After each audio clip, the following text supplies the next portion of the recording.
In 2002, Richard Scott Tyson raped a 12-year-old girl. She was his piano student.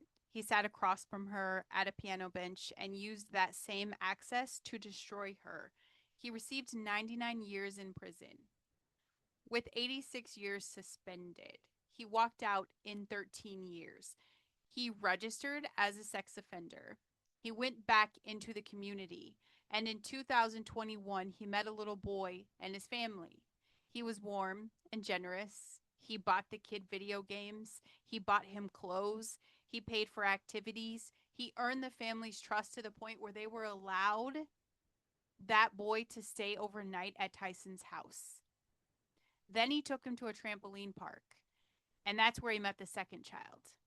From there, he took both boys on trips, hotels, resorts, amusement parks. He spent money on both of them. He built relationships with both families, and he used all of that access, all of that manufactured trust, all of those carefully chosen gifts and experiences to photograph both children nude and in sexualized positions in exchange for money and to sexually abuse one of them. This happened between 2021 and 2023 while he was a registered sex offender, while he was legally required to report all online communication accounts to the registry. He didn't report his Snapchat account. Other sex offenders in his area reported to probation that he had a boy living with him and was driving children to school. Nobody stopped it. He's finally convicted in April of 2026. 4 counts: production of child sexual abuse material, possession of child sexual abuse material, attempted coercion and enticement of a minor, commissioned by a registered sex offender of a felony involving a minor. He faces a mandatory minimum of 35 years and up to life.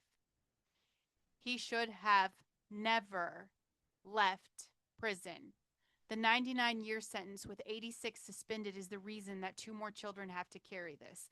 That judge's decision in 2002 is the reason for everything that happened between 2021 and 2023.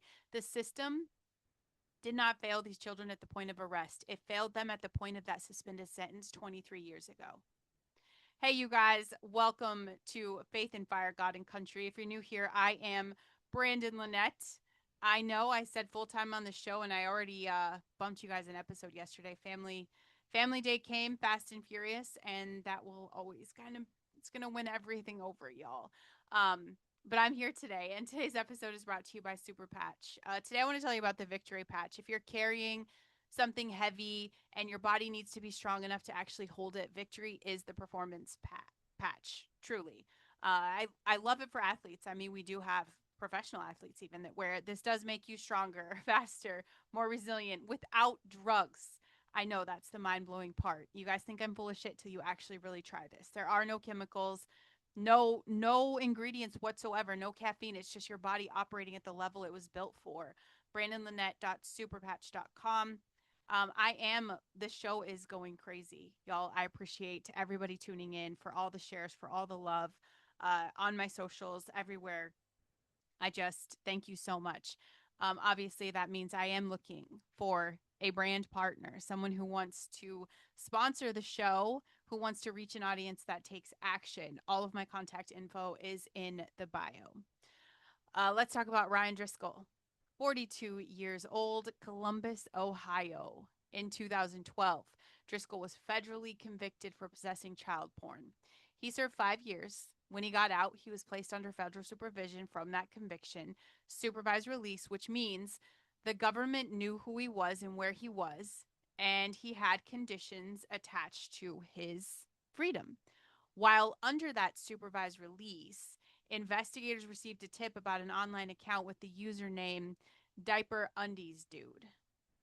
That account was distributed across multiple online networks sharing child sexual abuse material. Homeland Security Investigations traced it to Driscoll. On his phone, they found more than 1,000 videos and approximately 800 images. The material included content involving infants and toddlers. The category investigators described this as called hurtcore.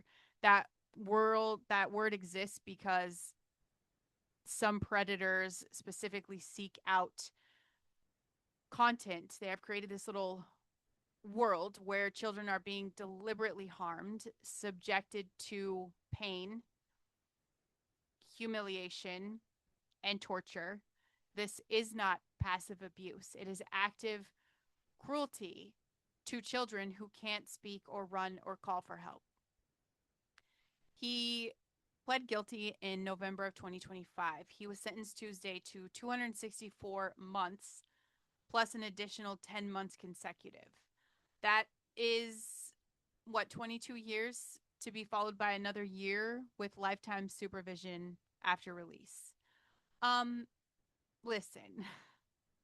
There's a lot I don't know and there's things that don't make sense and I try to understand it, but they're going to pull that again because he was supposed to be supervised the whole time he was collecting this material. Federal supervision.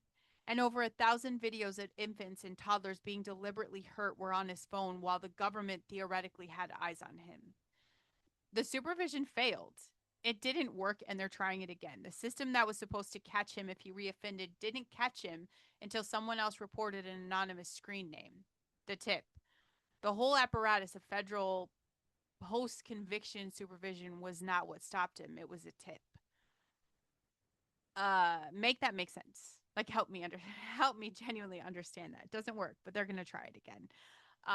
Carson Bigham, 24 years old. He's a firefighter in Columbus, Ohio. Firefighter, someone whose entire job is to run towards danger and protect people.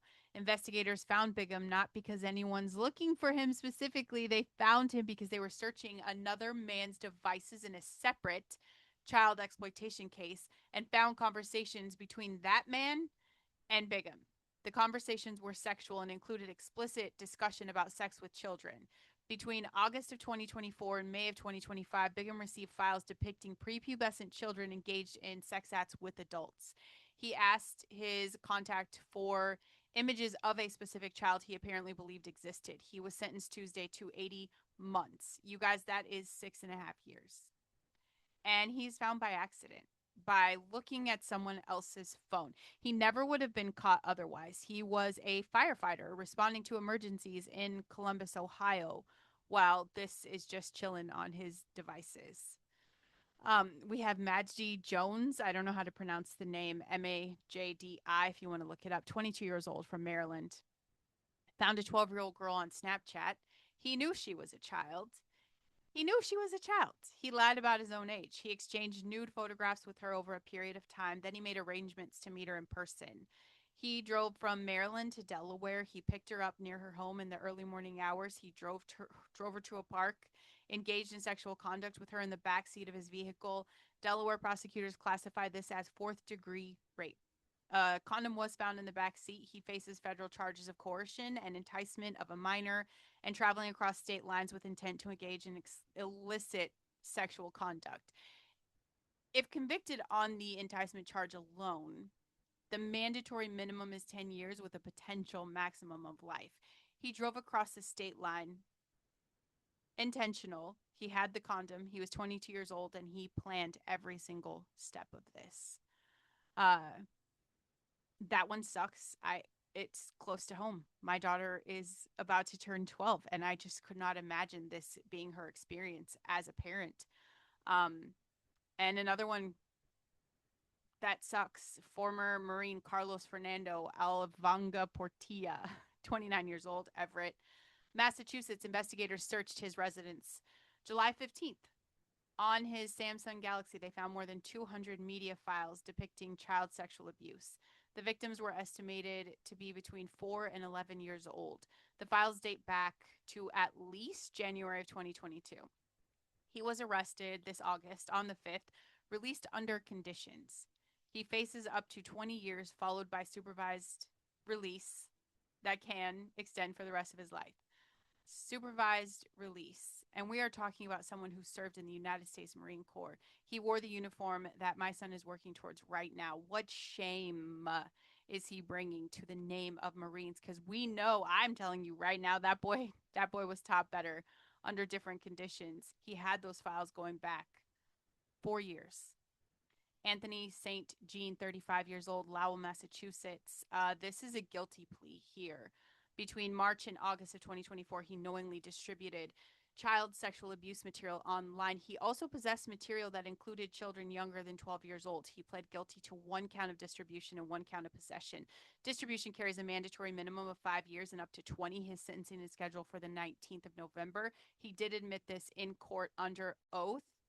And this is the thing. You guys are like, wow, you came out hard and fast with that. And I just want you to catch your breath for a second. These are not 5 different stories. This is one story told 5 different ways. And the story of what happens when a society treats the predation of children as a processing problem rather than a spiritual crisis. Richard Tyson needed to be in prison from 2002 forward. Ryan Driscoll needed to be in prison from 2012 forward. The supervised release, the sex offender registry, the monitoring, the compliance checks, none of it worked. None of it stopped another child from being harmed because you can't manage what is fundamentally evil with paperwork. You can only stop it with consequences that actually match the crime with the communities that are paying attention. Every single one of these cases was caught by a person that was paying attention or by another investigation accidentally stumbling onto the evidence, not by the monitoring systems, not by the supervision conditions, but by tips, by an accident, by someone who noticed that something was wrong. And that someone could be you. And I'm going to say that every day, and I'm going to mean it every single day. That could be you. And parents, can we please stop letting our babies just be with other people like this? Please. These people marching against ICE. Homeland Security Investigations is one of the primary federal agencies responsible for combating human trafficking and child exploitation in the United States. Operation Cross Country recovers trafficking victims, many of them are minors, across this country every year. Operation Predator has led to thousands of arrests specifically for crimes against children.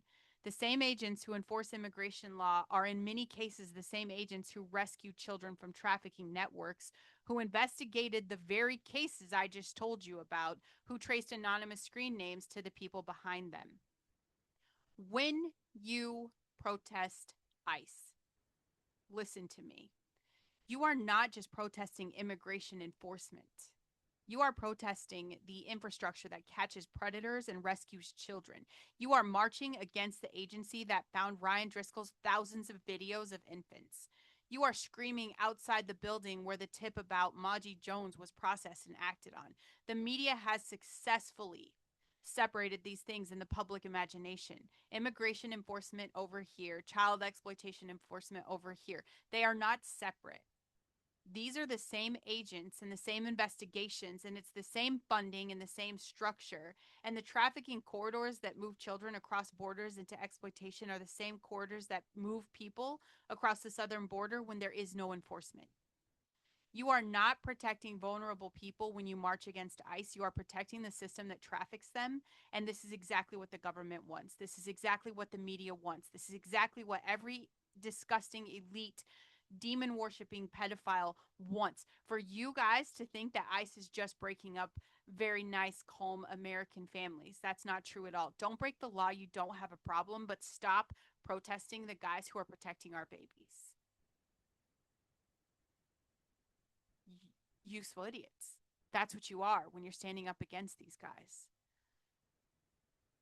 Now, I want to talk a little bit about the polls today too, really fast, and of course the president, because there's a lot of manipulation happening that I want you to see.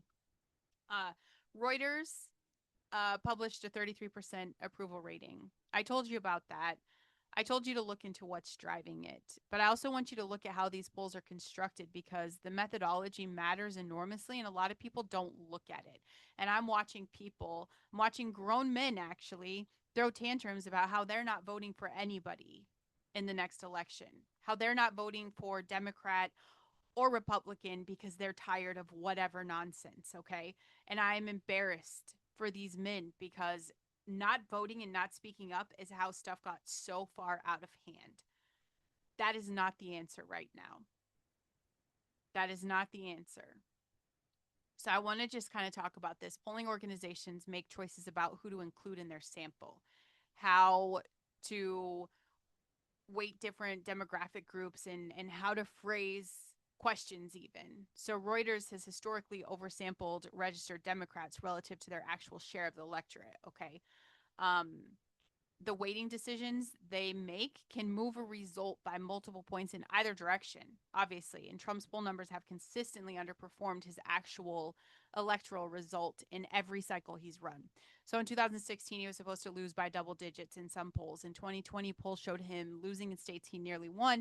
2024, he won what polls showed a close race. The poll is also a weapon. When you publish a 33% approval number, you demoralize supporters. You energize the opposition and you create a narrative of weakness that the media then amplifies into a story that feeds the next cycle of opposition fundraising. And that's it. We support this president not because he is perfect and not because every decision he makes is beyond criticism. We support him because the alternative is a return to the people who funded research at Wuhan and called it oversight, the people who sealed Maxwell's client list and called it justice, the people who've been sitting on the Epstein files for 20 plus years, the people who ran an open border for 4 years and called it compassion, the people who murdered your family and let them die alone with a gain of function sickness and a very toxic vaccine. Even if your support has to come down to the lesser of two evils support, it is still the right vote. And the 33% number is not a reason to stop showing up. It is a reason to show up louder. And with Iran, we've got the Islamic Republic of Iran. They've stated foreign policy that includes the destruction of Israel and the death of America. This is not just my interpretation. It is their official position. It is chanted at government events. It's printed in their state media. It is declared by their leadership. It's been like that for over 40 years. They have been pursuing nuclear capability for decades. A nuclear Iran is not a hypothetical threat. It is a timeline question. Islam, as practiced under that Sharia law, is not compatible with the United States Constitution. I don't know how clear I can say that. Sharia law establishes that apostasy is punishable by death, that women are legally subordinate to men in matters of marriage and divorce, inheritance, and testimony, that religious minorities are subject to different legal standard than Muslims. None of these principles coexist with the First Amendment, the 14th Amendment, or the Equal Protection Clause. They are not a different cultural expression of the same values. They are fundamentally contrary to the values this nation is built on. Protecting this country is messy. It is messy. There are wars. There will be wars. There's military action that produces consequences that are painful and complicated and that do not resolve cleanly. Romans 13:4 says the government does not bear the sword for nothing. It is the servant of God, an avenger who carries out wrath on the wrongdoer. The sword exists. It is biblical and God authorized it. The question of when and how it's used is the hardest question in governance, and there is no version of it that's going to make everybody happy. There is no version of this that's ever going to feel completely clean.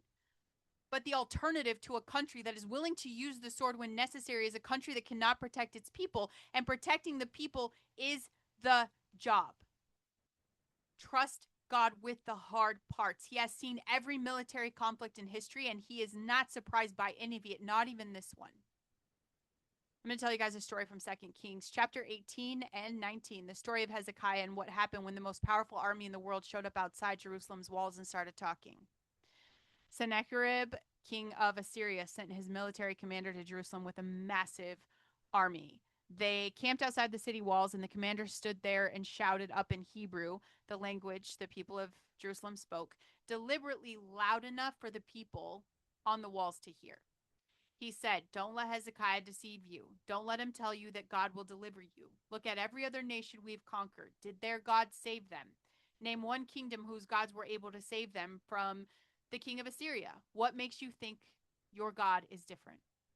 So he is speaking to the people on the walls, not just to the king's representatives. He's trying to break their morale from the outside. He wanted the citizens to hear the message and give up before the battle even started. He wanted fear to do the work that armies sometimes can't.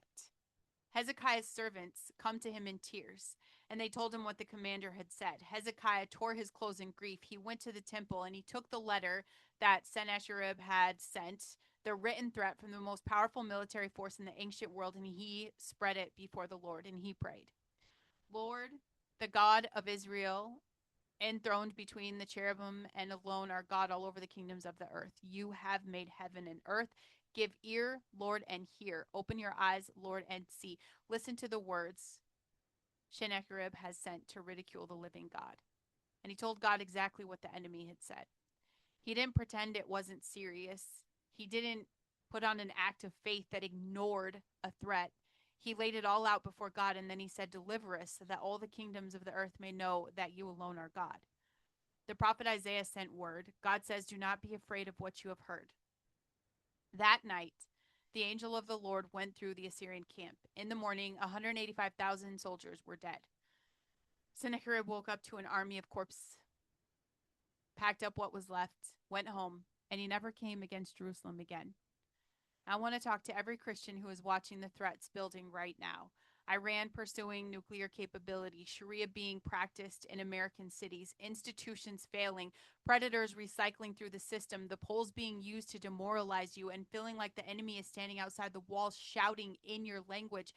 The devil has always done this. Sennacherib's commander chose Hebrew specifically because he wanted the people to hear and to give up. The media intentionally chooses your language, your channels, your feeds, specifically to put the message where you will find it. Don't let Hezekiah deceive you. Your God isn't different. Give up. Take the letter, take the headline, take the threatening thing that was sent to you specifically to break your morale. Go to God, spread it before him and say, see this, do something about it. He answered Hezekiah that night, 185,000 soldiers dead by morning. He is that same God today. And to my soft Christians, I love you, but I need you to hear something. The reason I'm still behind this microphone after the death threats and the attacks on my kids and the exhaustion of the hate on my page, I will tell you every single day, it is not because I'm tough or brave. It's because I genuinely believe that my silence costs someone else something. That there is a parent who needs to know what's happening in the system before they trust a registered sex offender with a helpful smile and a trampoline park invitation. I believe that there is a person who has been holding their voice back because they're afraid of what it will cost, and the only thing they needed to hear was someone else to do it first and say they survived it. It might be the person listening to this right now. You don't have to start a podcast. You don't have to have your posts go viral. You just have to say the truth out loud in the room that you're already in. Share the episode, send it to one person, leave a comment on something you actually agree with so the person who wrote it knows they're not alone. Show up in the school board meetings, ask the question at city council. Check the background of anybody you're letting your kids spend time with, and vote in the primary, not just November. The enemy's not afraid of a church that feels things privately. He's afraid of a church that says everything out loud. Be the church that says it out loud. And if you have never given your life to Christ, this is what I want you to know today. Hezekiah didn't have to perform a perfect faith. He tore his clothes. He went to the temple in grief. He spread the threatening letter before God and told him exactly what the enemy said. He was afraid, and he took that fear to God anyway. And God responded. That's the invitation. You don't have to have this like polished, cleaned up version of yourself. You don't have to show up with this faith that pretends nothing is hard. The faith that takes the hard thing directly to God and says, see this, I am not equal to this. Please, please help. He answers that prayer. He's always answered that prayer. And he answers it for people who've never prayed before, just as much as he answers it for people who've been praying their whole lives. So I'm saying come to him. Not when you figure everything out, but now with the threatening letter in your hand and the fear you haven't told anyone else about and the weight of everything you hear today still on your chest. He is the same God who answered Hezekiah that night. He's not done answering. God, faith, fire, country. I love you guys. I'll see you tomorrow.